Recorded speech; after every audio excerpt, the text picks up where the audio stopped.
স্বামী একদিন স্ত্রীর গালে চিমটে দিয়া বলতেছে আমি জান্নাতি। তো স্বামী বলে তোমাকে খবর দিল কে তুমি জান্নাতি? কারে না আমি জান্নাতি। তো তিনবার পড়ার পরে বলছে বলো তুমি কি করে জান্নাতি? সবরের জীবন চলতেছে, সবর।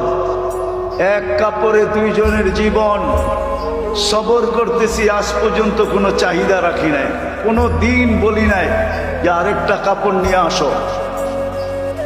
কোনোদিন চাহিদা ব্যক্ত করছি? স্বামী বলে না।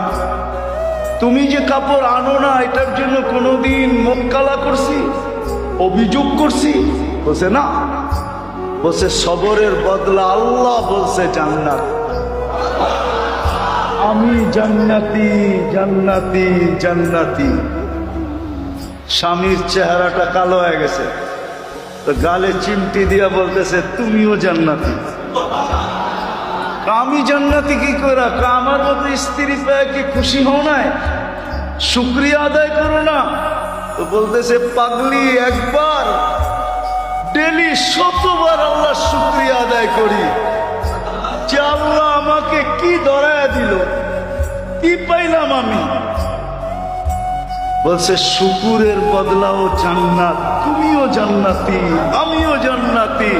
ফুর্তি জান্নাতে হবে, জান্নাতে।